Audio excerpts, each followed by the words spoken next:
Welcome back, everybody, to At the Source. We are at the Source of Carnival in Trinidad and Tobago, and we're going south. I got on the highway and I drive. And I am so fortunate to be here with Lionel Jagessar and Lionel Jr. Jagessar. Lionel Jagessar Jr. You're welcome. The masters of the fancy Indian mask. As I shared, my audience knows that this interview for me was, I feel like I had a little bit of angst because I grew up in the fancy Indian tradition. First set of masks that I played was, I want to say, in kindergarten. And I think it was probably my dad's first, like, look, we get to bring the culture to the school. What? Just a little bit of inch. And I'm there with full dress and beads and fur things. So I really grew up in this tradition, and I'm so excited to have this conversation with you all. I want to give you guys a moment to say hi to the people. You go first, Jan. Hi to Trinidad and Tobago and the rest of the Caribbean. Hi to all the viewers and interested people, new and existing viewers. So with that, I will start. How long you been doing this, Papa Jagessar? About 6 years. Y'all hear that? It's probably about 10 years, and I'm going to 72 now. You see this glowing skin? Caribbean life is good. And Junior, when did you start? I don't know when I started, but I heard that the first time I had a costume on, I was about 2 months old. Okay. I was born in December, and Carnival February, I was in a costume, and the story goes that they get me dressed after the band, so they have a babysitter to take me to the band when I was coming. And from the time I heard the truck, fingers in the air, like it was just in me already at 2 months old. I believe it. I believe it. Because that's how we start, right? You grow up in it. So if you can give us, I mean, before we get the preview, we're going to see some kind of costume today. But tell us a bit about the origins of the fancy mask tradition. The oldest guys I observed playing this type of mask was a guy called Satan. That was his nickname. His correct name was Carlton Centillia. He used to play, he would live 2 streets away from us. Uh-huh. And my brother, which was elder than me, they used to play marketing. Okay. Much older. He used to say the speech and things like that, and they used to learn it from him. Okay. And I learned it from my brothers. Okay. But I'm the last in the set, you know? He's the youngest boy of 7 boys. And so what I saw is what these fellas did. Okay. And it was a couple of neighbors living around here, like Rafiq Mohammed and Hariti and one fellas like that. They used to do Indian mask too. Okay. And a lot of other people who live in other food back and thing. But around this area, people have liked that type of mask. Yes. You know? I've heard this. I've heard this. This particular area. So it had panside, it had other types of masks, different kind of bands, but they're like, the guys around here like the Indian mask. Then that's the Indian mask. Mm-hmm. So all the neighbors would have come together. It wasn't a band setting that, like now we have a business and a banner and advertisement. It was just guys hanging around during the year and saying, you know what, next year we play in Indian. And they go out as a group, and that's where the chanting came, because it wasn't electronic music. You had to sing and do the choreography and create your own music. So the guys would come out together and be a chanting side. And then eventually it evolved into a band. Okay. So to talk about, 2 things you mentioned, I have to, first we'll start with, because as a dancer, the choreography side. So there's actual choreography that you all do as a collective and everyone teaches, or how does that go? Yeah, they used to be teaching before Carnival. The guys would go after practicing during the year. Where Satan lived, Mm-hmm. and they will learn to say the speech. They will say the chants, and the people will go around the street practicing. Okay. Before Carnival. So on Carnival, they know what they're about. You know? The chance will be while they're making the costume too. That's your rehearsal. So you're sticking your pattern, you're making the beats, and the boys in the mass camp, and they're singing the chant right there. Okay. But then when they have to practice the choreography, then they would go outside. So if that's streamlining, okay? So you're going to work and you're going to learn these songs. Yeah.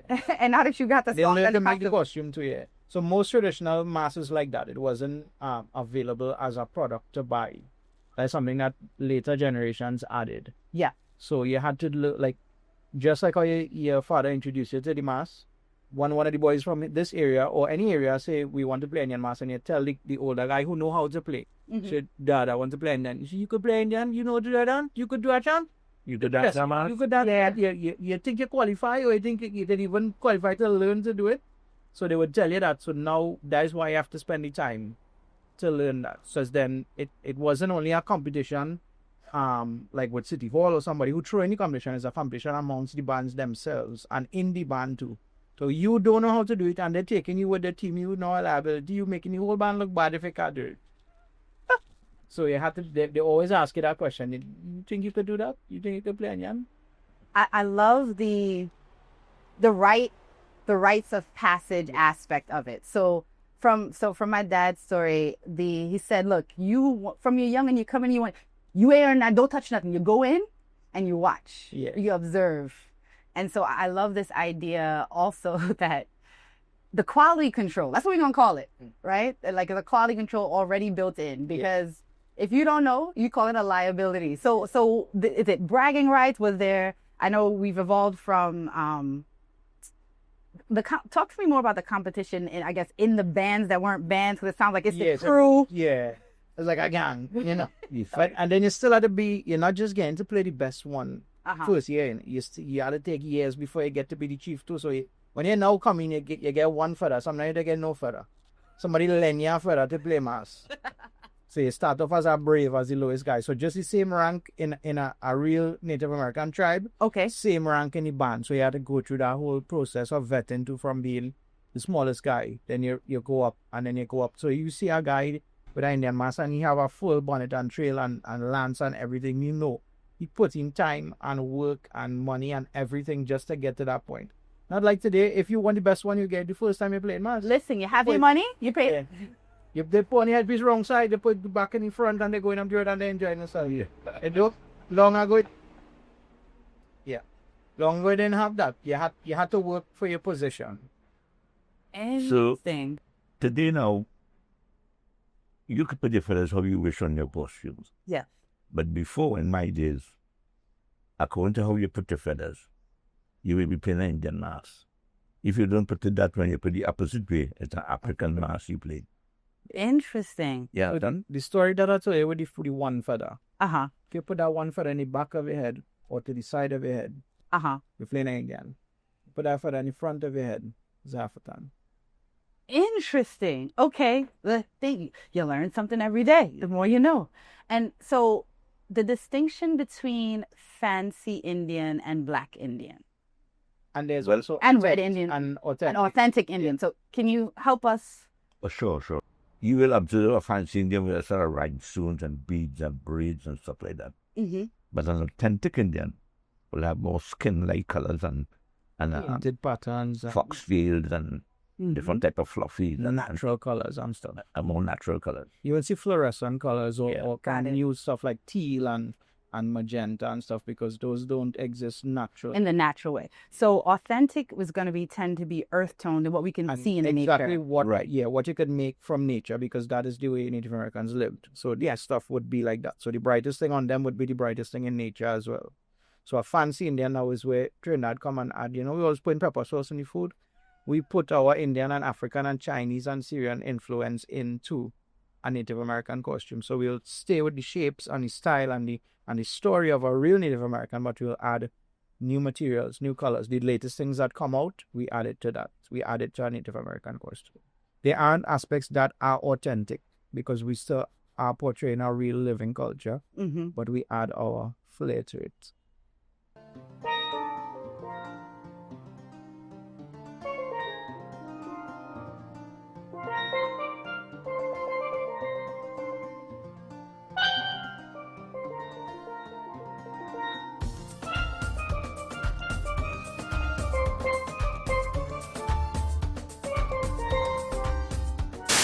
See, this is the part of the conversation. We try to turn off the mic, and then Mr. Jagessar want to talk about back in the days when it was you find a cardboard and you find some cobalt feathers and you're stealing money. How I missed this part? Samaroos wasn't always there. And when Hello. it was there, it was expensive too in the time. So Okay. it's what you get, you have to take playmats like if he following his older brother, something fall off, keep that for the next year, and then Cobos used to walk around Sacramento because they didn't have garbage truck service, so Cobos busting up your garbage in your road and things. So you have some guys come to shoot the Cobo. You go there and get it and you boil it and steam it up and you make sure it doesn't smell bad. The City Corporation, they get Corporation used to take the Cobos. Wow. There are so many Cobos. Your mind and fall to you, pull out the tail feather, you get duck, you get feathers, you had to process it for yourself. Listen. None of the materials, like I was saying in class, none of the materials we use for mass is made for mass. All they use for upholstery, they use for something else, you know, they use for drapes and stuff, little braids and trimmings and stuff. We put it together and make a mass. That is mass. So you have to find it. Even now we use the frames of our headpiece for the band.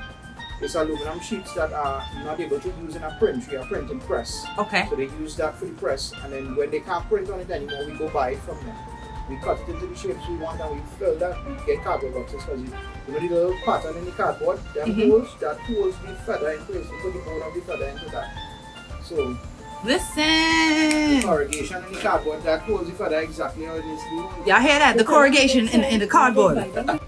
So you remember the story I tell you about when the guys ask you, you could play in their mass, you know what to dance, you could do a chant.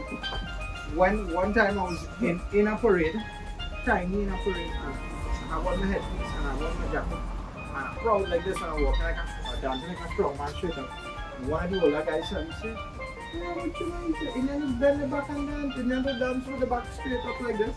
So that kind of stay with man as well, tell that story to younger ones as well. Hey, Jagessar! Team ready, ready. Come out and sing, and you have to show off your thing, and you also have to bend your back. And then you're coming on, one foot at a time, and you come. Most of the time we go down on fire, and we're going in a